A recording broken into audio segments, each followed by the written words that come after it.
Hey VC, it's Ron. Thanks for dropping by. Well, I got a couple of things on the agenda for today.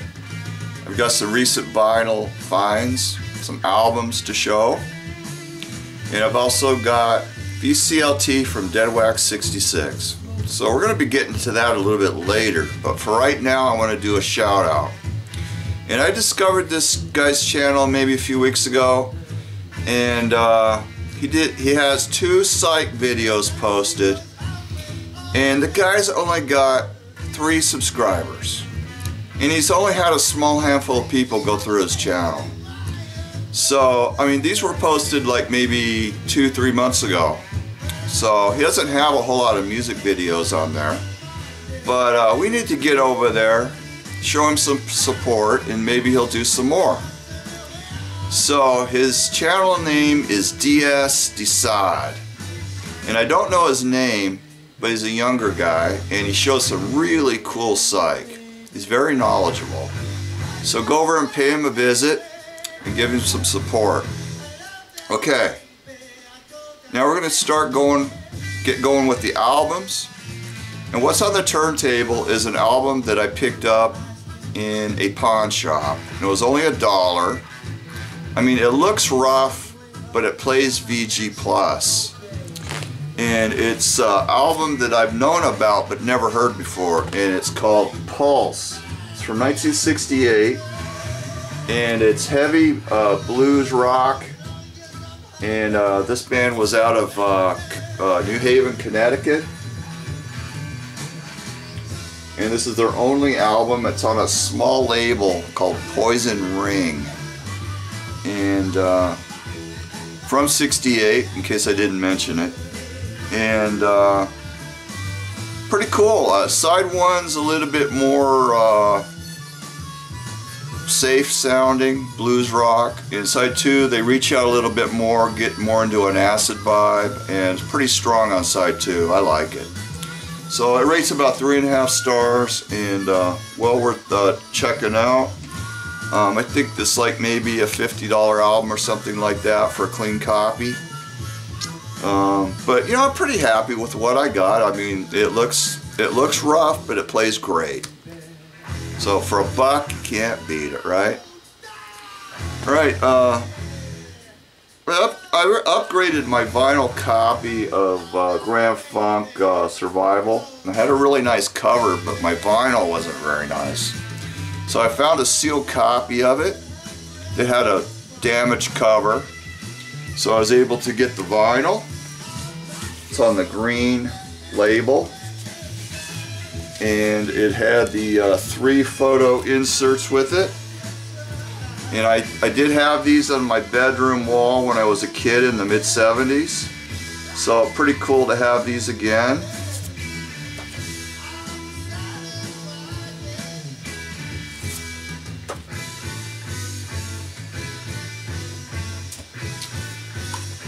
Okay. This next one I'm going to show, when I first saw it I thought, what is this, a Canadian album? And it's Moby Grape Omaha. And I don't think I've ever seen one of these before. And what it is, it's a budget line issue from 1973 that Columbia put out on their Harmony label, which specialized, well, I got this sucker upside down. It specialized in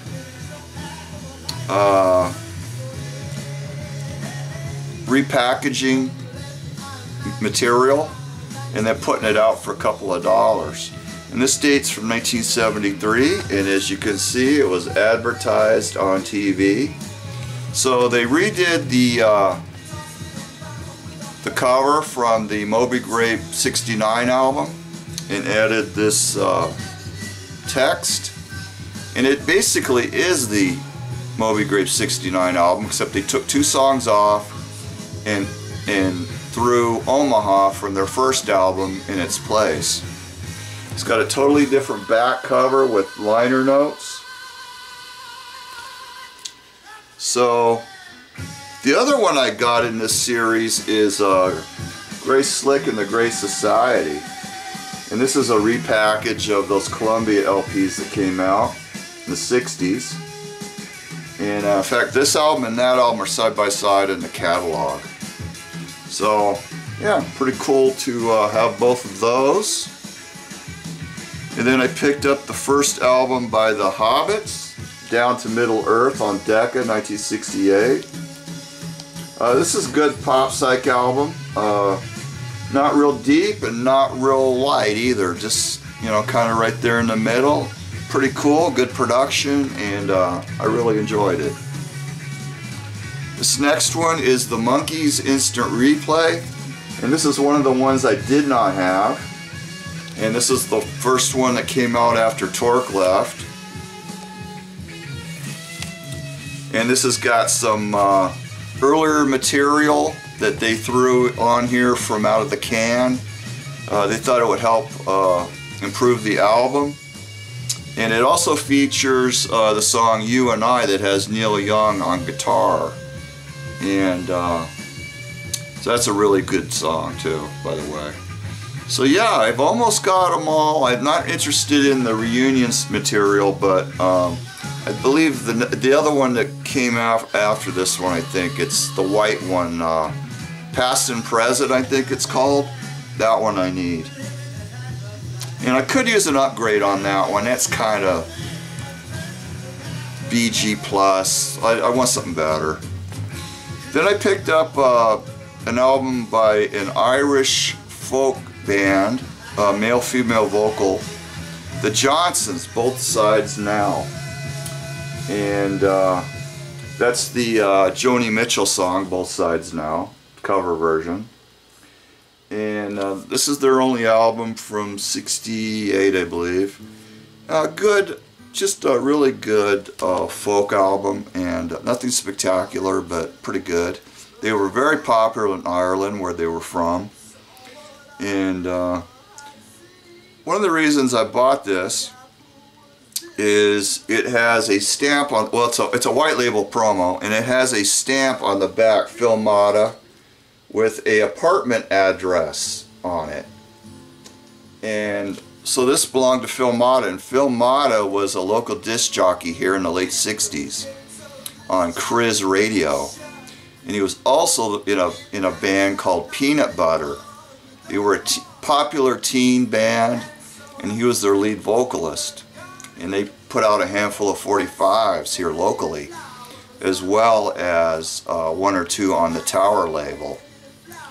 So, pretty cool to find that, huh? And this guy right here, when I saw him, I thought he was real familiar looking. And I started thinking about it for a while, and I thought, wow, that looks like the guy that's in Them from their second album. He's on the album cover of their second album.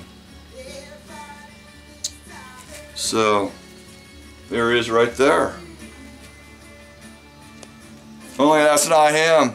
It's not him. I did some checking. They're both Irish. They both look the same. It's not the same person. I thought it was. Okay, I picked up this Moby Grape album, Truly Fine Citizen. And I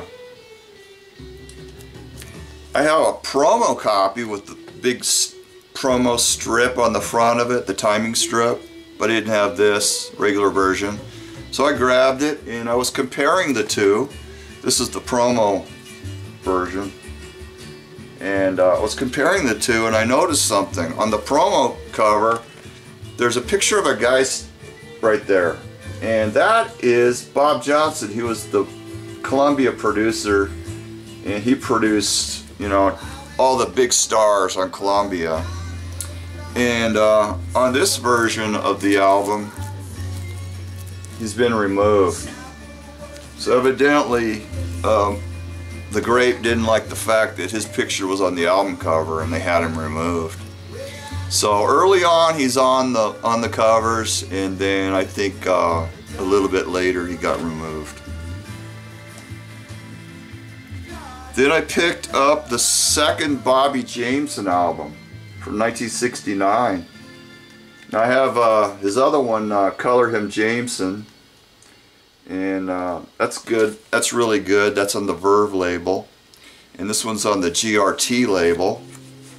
And this is a white label promo. Nice shape.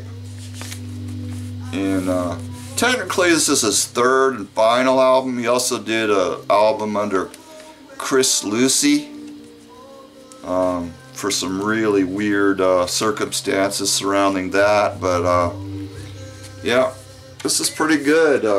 Not as good as the other one on Verve, but pretty cool. And this is also belonged to Filmata. Okay, this next one is John Mayall and the Blues Breakers with Eric Clapton, 1966.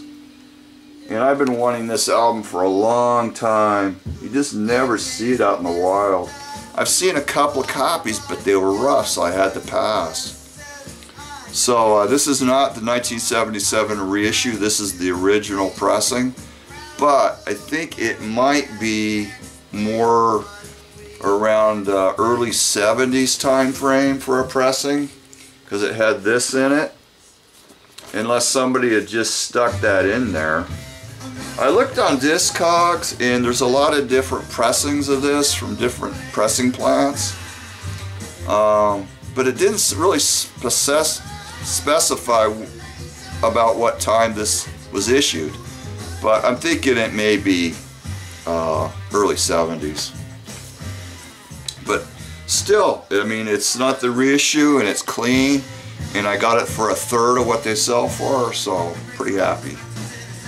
Okay, finally on the albums, I got a weird pressing of Neil Young, Hawks and Doves, and this album came out in 1980, and this is from Central America. This is made in Guatemala.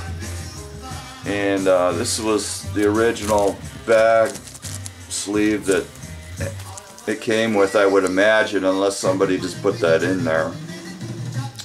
So it's really clean shape for $5. Had to grab it. I've never seen any records from Guatemala before, so pretty unusual.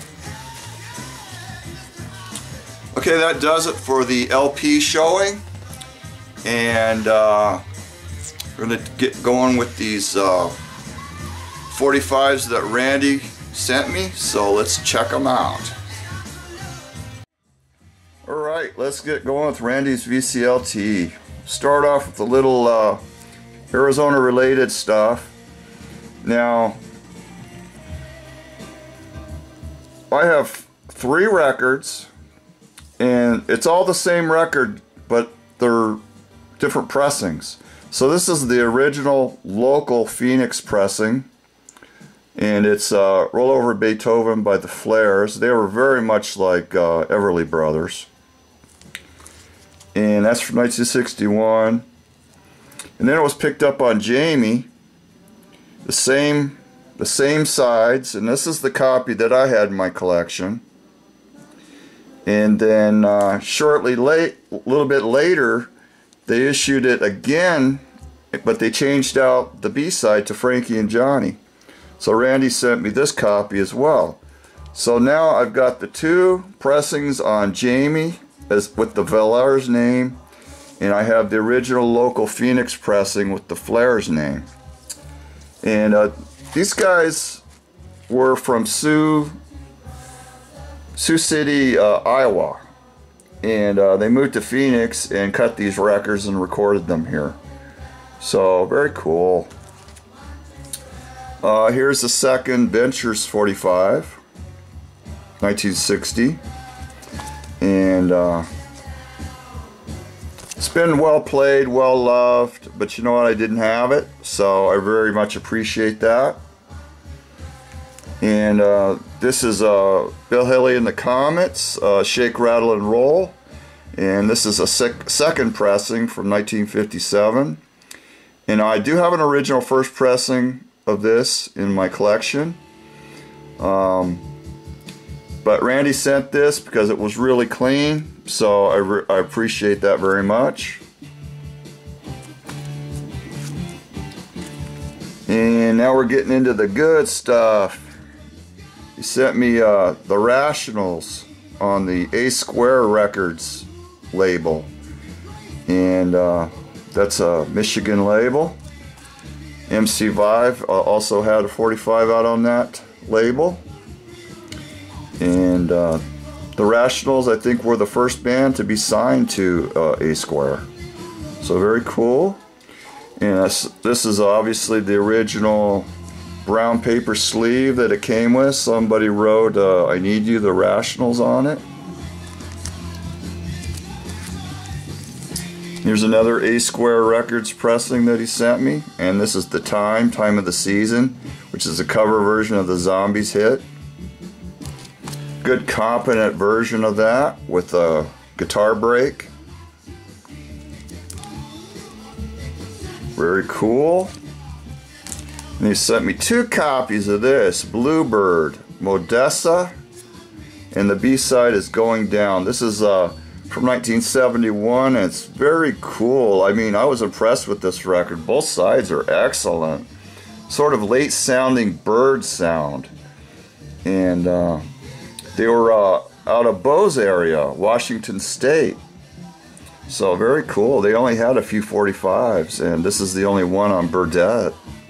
No album from what I know of. And then sent me a couple of Garage 45s, and both of these are exact repro bootlegs. So this one's the Individuals out of Danville, Virginia. This sounded great. Both sides are excellent. Really cool. It's got some fuzz on side 2. Really cool. This side is kind of like them. British sounding, but very cool. And then the Egyptian Thing by the Syndicate on Dot. And both sides of this record came out on Back from the Grave series. So I'm going to put an original company sleeve with that. So very cool. And then he also sent me this picture sleeve that he made. And I think this was, it's like from a bootleg. And I think that the artwork is from a trade ad for the single. So this is cool. And Randy made this for me, so I really appreciate that. And then also he sent me a couple of stickers from Michigan, Dearborn Music. And this is a vintage sticker for Billy Idol when he played in Ann Arbor in 1984. Randy said he went to this concert, and he was lucky enough to find a couple of tickets on the ground, which is pretty amazing. And he was able to get a nice little handful of these stickers, so he passed this one along to me. So very cool.